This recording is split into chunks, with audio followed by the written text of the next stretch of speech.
Olá pessoal, tudo bem? Sejam bem-vindos a mais uma videoaula. Eu sou o professor José Ferrari Neto e na videoaula de hoje eu vou comentar para vocês questões de língua portuguesa da banca IBFC, que foi escolhida para organizar o concurso para o Tribunal de Justiça do Estado de Pernambuco. Então, para você que está intensificando a preparação, nada melhor do que acompanhar a nossa resolução e ver lá os pontos que têm maior chance de cair na prova, bem como a maneira adequada de se abordar essas questões, tá certo? O nosso objetivo aqui é fixar os conteúdos de língua portuguesa, deixá-los claros para vocês. E caso restar alguma dúvida, você pode poder deixar a sua dúvida postada aqui no nosso canal, ok? Então, sem mais delongas, vamos começar com a leitura do texto e a resolução das questões. Vamos começar, então, o comentário com a leitura desse texto 1, intitulado Afinal, o que é a morte cerebral? A declaração de morte cerebral é um conceito relativamente novo na medicina e envolve o preenchimento de critérios clínicos e laboratoriais. O cérebro humano é o órgão que nos torna únicos. Possibilita que pensemos, falemos e organiza, de forma ou outra, todo o nosso consciente e inconsciente. Claro, todos os órgãos são relevantes e, sem o conjunto, não poderíamos funcionar de maneira adequada. Mas a verdade é que, do ponto de vista evolutivo, todos os órgãos desenvolveram-se para permitir manter um cérebro cada vez mais exigente e complexo. Aprimoraram-se os mecanismos de defesa, de alimentação, de locomoção, entre outros, para que as sensações e ordens trabalhadas no cérebro fossem elaboradas. E quando o cérebro deixa de funcionar, ou seja, morre, todas as outras funções deixam de ser necessárias. Muitas delas ficam descoordenadas pela simples falta da atividade cerebral adequada. Até pouco tempo atrás, o indivíduo morria quando seu coração parava de bater. Hoje sabemos que o indivíduo está morto quando seu cérebro morre. Mas, não há muito tempo, também achávamos que as sensações, o amor, por exemplo, emanavam do coração. Apesar disto parecer bom senso, o consenso de morte cerebral e seu adequado diagnóstico são tópicos recentes e datam de apenas algumas décadas. A necessidade de conceituar formalmente a morte cerebral ou morte encefálica tomou impulso quando se iniciou a era dos transplantes de órgãos e tornou-se necessário protocolizar seu diagnóstico, já que indivíduos com morte cerebral poderiam então ser considerados possíveis doadores. Existem algumas diferenças para a definição de morte cerebral em diferentes países, mas muitos aspectos são comuns. Em primeiro lugar, o indivíduo deve ter algumas características clínicas que são facilmente reconhecidas por um neurologista: falta de reação à dor, falta de movimentação, ausência de respiração, pupilas dilatadas e não responsivas à luz e etc. Claro, o indivíduo não pode ter recebido nenhuma medicação nas 24 horas anteriores que possa causar isto. Cada um destes aspectos foi regulamentado: ver se o paciente respira, ver a reação à dor, as pupilas, etc., de modo que a avaliação pudesse ser replicada, independente do ambiente em que o indivíduo esteja. Uma vez definida adequadamente a morte encefálica, o indivíduo poderá ter seus órgãos doados, caso tenha havido consentimento para tal. Um ato que possivelmente poderá ajudar a salvar várias vidas. A partir deste momento, as medidas de suporte de vida são, em tese, desnecessárias. Então, após a leitura do texto, vamos começar com a questão de número 1, ok? Que é uma questão de interpretação de texto simples. A gente sempre faz menção aqui ao fato de que nas questões de interpretação de texto é muito comum aquela questão que visa a compreensão geral do texto, ou seja, visa verificar se o aluno compreendeu globalmente o texto, certo? Então, a sua primeira tarefa na leitura do texto é compreender o texto como um todo, certo? E a questão número 1 vai dizer: de acordo com o texto, pode ser considerada uma relativa novidade a declaração de morte cerebral ocorre em função de. Então, o que vai acontecer? A declaração de morte cerebral ocorre em função de quê? A letra A diz: o cérebro coordenar muitas funções necessárias à atividade humana. Na letra B, o cérebro possibilitar que se fale, pense, além de organizar as ideias. Letra C, o seu diagnóstico envolver o preenchimento de critérios clínicos e laboratoriais. Letra D, os indivíduos receberem medicação nas 24 horas que antecedia a morte cerebral. E E, até pouco tempo, acreditar-se que o indivíduo morria quando o seu coração parava. Então, gente, qual é a razão pela qual a declaração de morte cerebral ser novidade? É novidade porque, há algum tempo atrás, acreditava-se que, na verdade, a morte ocorria quando o coração cessava de bater. Então, a resposta aqui do item 1 vai ser o item E, da questão 1, letra E. Certo? Então, é novidade porque antigamente considerava-se a morte cerebral de uma outra maneira. E essa outra maneira é justamente o item E aqui. Repare que o item E é o único que fala em tempo. E o comando da questão também faz uma menção a tempo quando ele diz aqui relativa à novidade. Então, isso é uma dica que você, candidato, pode explorar na resolução aqui da questão, ok? Então, na questão 1, resposta letra E. Já na questão de número 2, nós temos uma questão mais gramatical. Então, nós temos no período possibilita que pensemos, falemos e organiza de uma forma ou outra todo o nosso consciente e inconsciente, foram empregados todos os mecanismos coesivos descritos abaixo, menos um. Então, existem vários mecanismos de coesão textual, certo? Basicamente, eles são agrupados em 3 grandes grupos: o da coesão referencial, que é o que usa elementos de coesão referencial, como pronomes, advérbios, por exemplo. Coesão sequencial, que é a que usa conectivos, como conjunções, preposições e marcadores discursivos. E ainda a coesão recorrencial, que é aquela que se utiliza da repetição de estruturas. Ok? Então, todos foram empregados, menos um aqui. Então, eu tenho na letra A, ocultação do sujeito na primeira oração, que é o que ocorre aqui no possibilita. Repare que aqui eu tenho um sujeito oculto. A omissão do sujeito é um mecanismo de coesão por elipse, ok? E está aqui acontecendo, né, no início da primeira oração. Na letra B, nós temos sequência de orações coordenadas, que é a coesão recorrencial, repetição de estruturas. Ela acontece aqui, aqui e aqui, certo? Repare que eu tenho uma sequência de orações coordenadas, né, unidas apenas uma vez aqui, unidas por conectivo, mas entre uma e outra aqui não há essa presença do conectivo. Então, a letra B está correta. No item C, emprego de oração subordinada. A oração subordinada acontece aqui, ó, ok? Uma subordinada substantiva objetiva direta.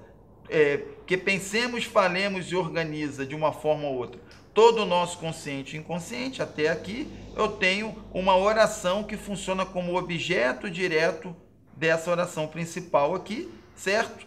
Então é uma oração subordinada até com a presença da conjunção integrante.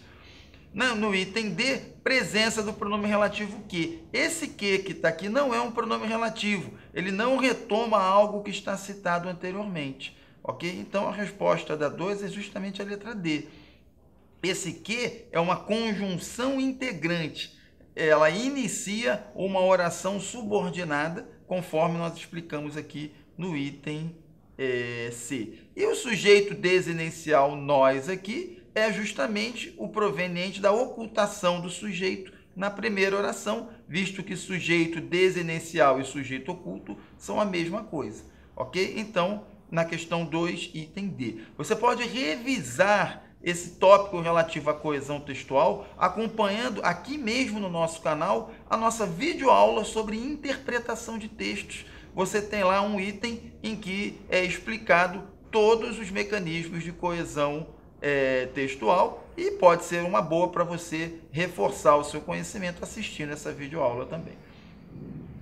Vamos lá para a questão de número 3, pessoal, né? Sem deixar a peteca cair. A gente tem o caráter informativo do texto em análise deve-se sobretudo aqui. Então, qual é a característica principal que faz desse texto ser informativo? Ora, os textos informativos são aqueles que dão maior ênfase ao seu conteúdo. O mais importante não é nem dirigir-se ao leitor, ok? Nem defender uma ideia ou mesmo ensinar como algo é feito, que são características dos textos apelativo, do texto injuntivo e outros, ok? Se o texto é informativo, a sua ideia principal é informar. Então, a ênfase tem que ser dada no seu conteúdo. E o conteúdo é justamente a mensagem. Então, gente, a resposta do item 3, da questão 3, item E. Mais uma vez, aqui eu recomendo que vocês assistam a nossa aula sobre interpretação. Esse ponto aqui especificamente fala sobre a tipologia textual, as características dos diversos tipos de texto, dentre os quais o texto informativo. Então, pode ser uma boa para você também reforçar o seu conhecimento assistindo essa videoaula, ok? Na questão de número 4, temos: aprimoram-se os mecanismos de defesa, de alimentação, de locomoção. O verbo destacado está flexionado no plural, concordando com o quê? Repare que quem aprimora, aprimora alguma coisa. Esse verbo é um verbo transitivo direto. Se eu tenho um verbo transitivo direto seguido da partícula ser, eu tenho um caso de voz passiva sintética. E quando eu tenho a voz passiva sintética, o verbo concorda com o sujeito posposto, que no caso aqui é os mecanismos. É como se eu dissesse: os mecanismos de defesa são aprimorados, ou seja, eu transformei para uma passiva analítica, ok? Então, sempre que eu tiver um verbo transitivo direto seguido da partícula ser, eu tenho uma voz passiva e tem que concordar o verbo com o sujeito que vem depois. Isso vai dar justamente aqui no item B, ok? Como resposta, então, da questão número 4. Esse ponto, funções do ser, é um dos pontos mais frequentes nos concursos, pessoal. Então, desde já, eu recomendo uma atenção especial para esse tópico da gramática, ok? Então, estudem lá o caso da voz passiva sintética ou pronominal e as funções da partícula ser, tá? Um ponto certo aí nos concursos. Na questão de número 5, temos no quarto parágrafo apesar disto parecer bom senso.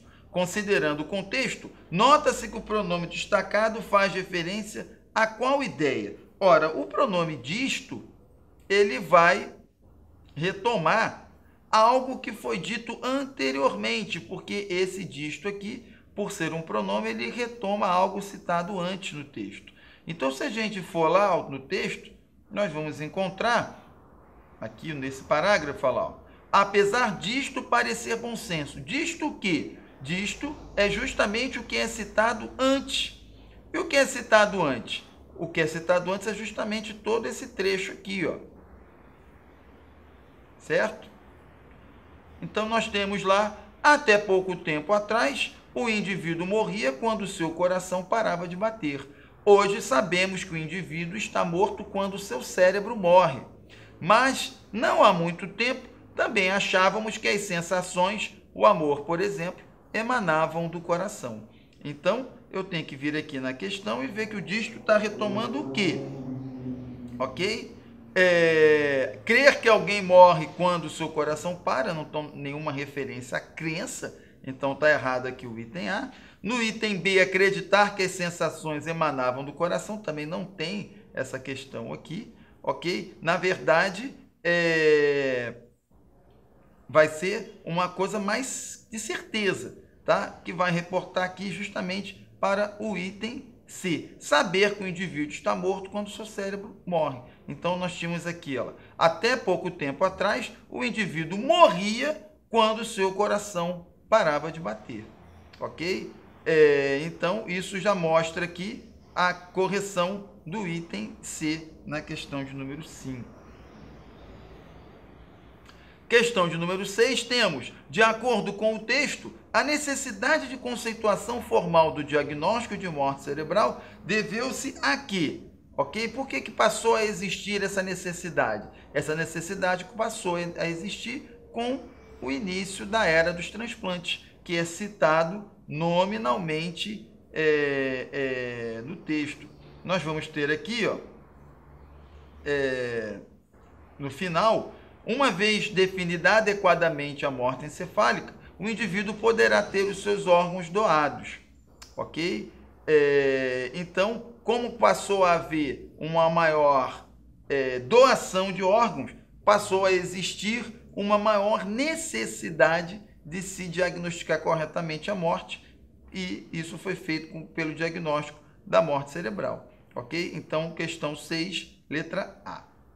No 7, temos o seguinte fragmento: ver se o paciente respira, ver a reação à dor, as pupilas, etc., aponta ações que são empregadas no texto para quê? Ok? Tudo isso faz parte do protocolo médico que é explicado no texto, gente. Então, resposta é a letra D. Repare que há um momento do texto em que ele diz aqui, ó, textualmente, tornou-se necessário protocolizar o seu diagnóstico. Ou seja, esse protocolo é uma sequência de passos que é explicado aqui no parágrafo seguinte, ok? Então, tudo isso aponta aqui para a divulgação da especificação do protocolo médico, letra D, na questão 7. Questão 8. Dentre as palavras abaixo presentes no texto, assinale a opção cujo vocábulo é acentuado por uma regra diferente da que justifica a acentuação das demais. Então, gente, vamos lá. A acentuação, sempre um assunto importante nos concursos, ok? Não deixem lá de estudar as regras de acentuação, como também não deixem de assistir a nossa videoaula sobre esse assunto postada aqui mesmo no canal. Certo, pessoal? Então, vocês vão poder ver o seguinte, que no item A,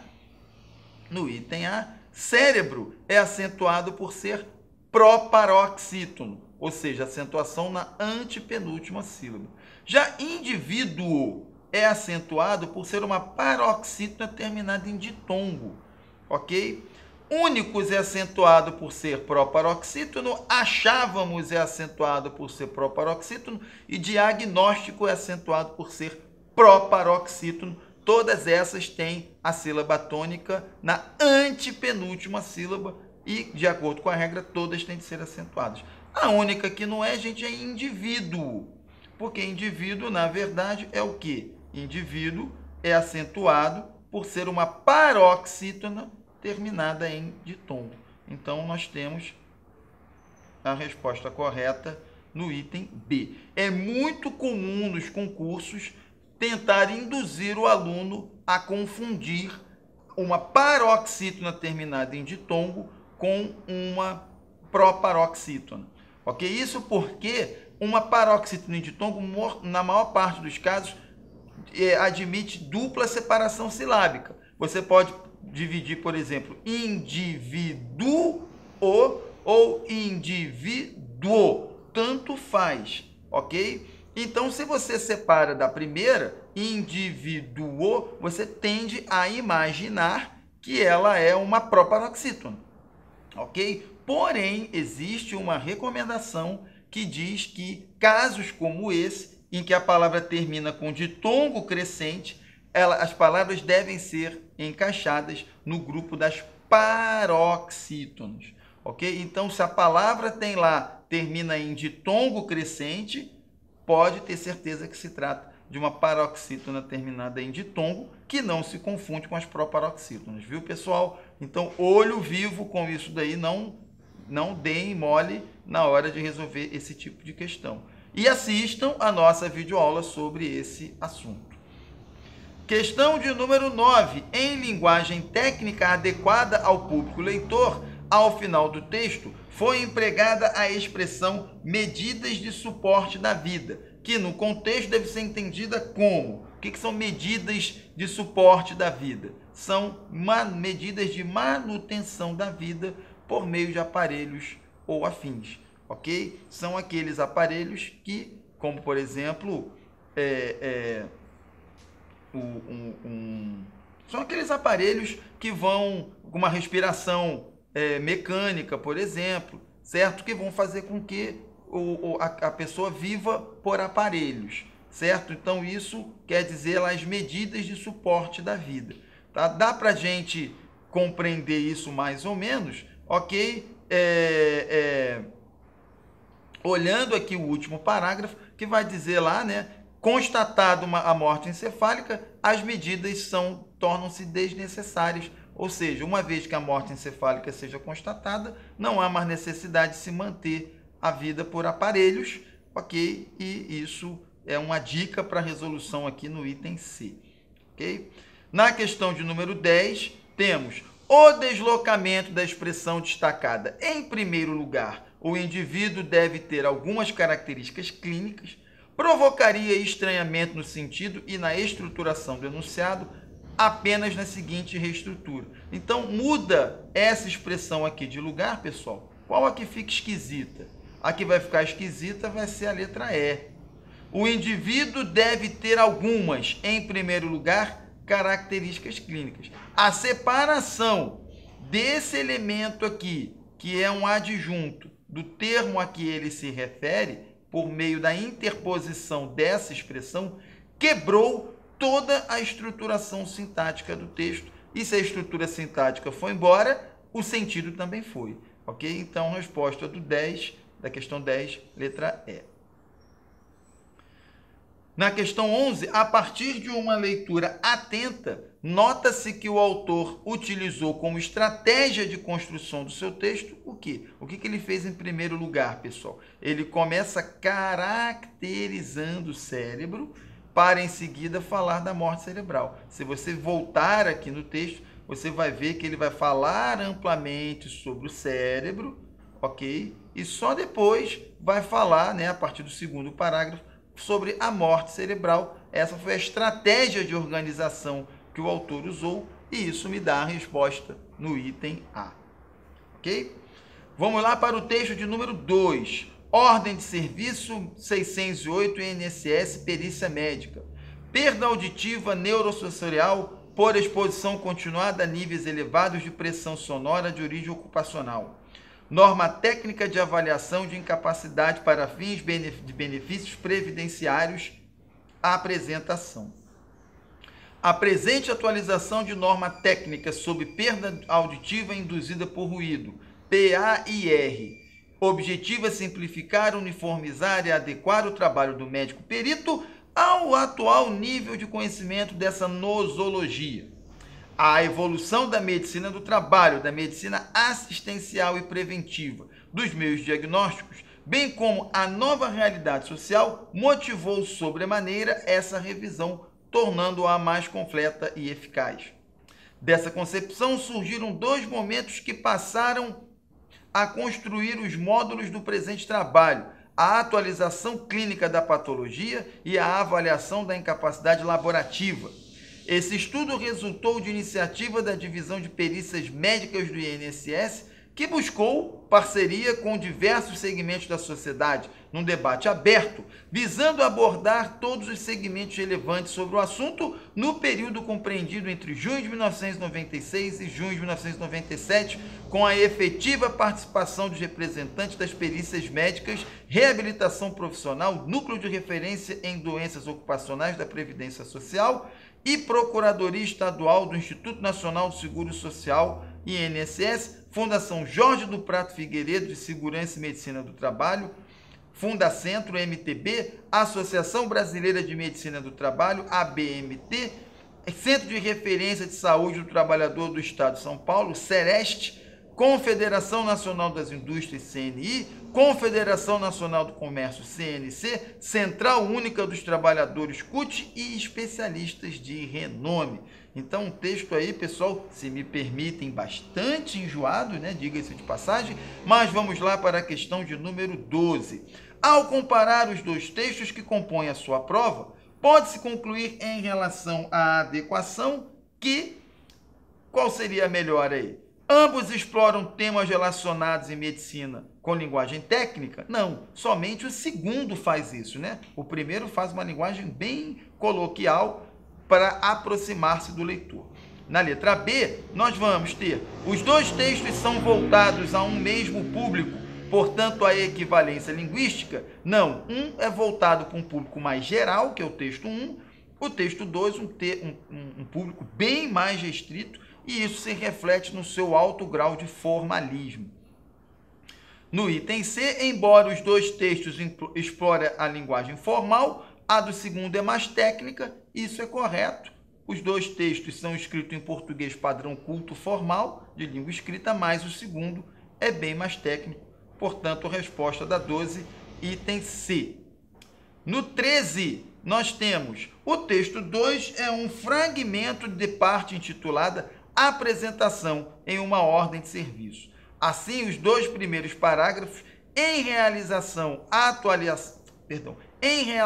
à atualização proposta no texto, cumprem a função de apresentar, respectivamente, o que, gente? Os objetivos e a motivação. Se você voltar lá no texto, ele mostra o porquê, né? Como está aqui, ó, por que foi feita essa revisão, ok? As razões pelas quais elas foram feitas e qual é a motivação, né? Tá todo aqui, olha lá, toda uma série de discussões com vários órgãos e segmentos da sociedade, ok? Então fica fácil perceber aqui no item C.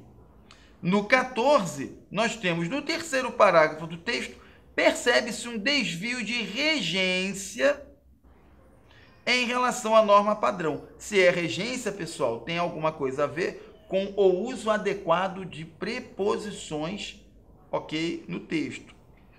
Isso vai acontecer justamente no item D, nessa parte aqui, ó, visando a abordar. Ora, o verbo visar, no sentido de pretender ter por objetivo, ele rege a preposição a, ok? Então, faltou colocar aqui a preposição a. A forma correta seria visando a abordar, ok? Então, resposta no item D.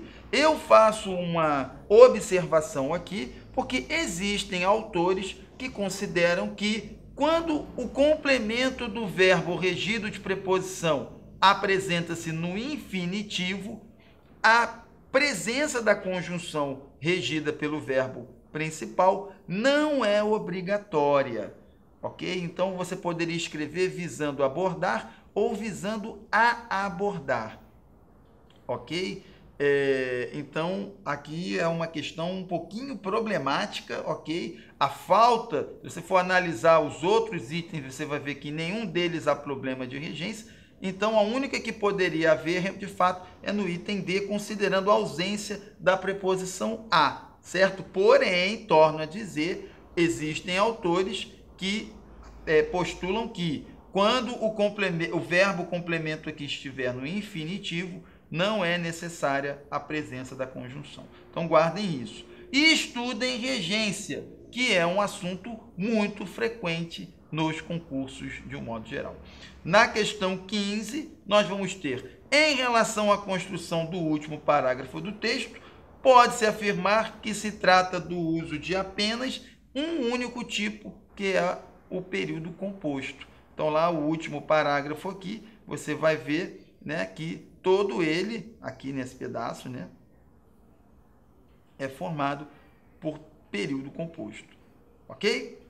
E assim a gente encerra mais uma videoaula. Comentamos aqui questões de língua portuguesa da banca IBFC, organizadora do concurso Tribunal de Justiça do Estado de Pernambuco.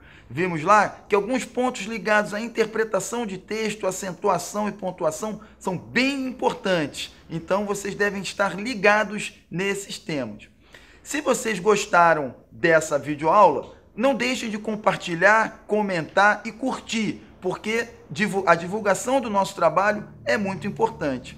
Em caso de dúvida, deixe aqui a sua mensagem postada e nós teremos todo o prazer do mundo em dirimir essas dúvidas para vocês.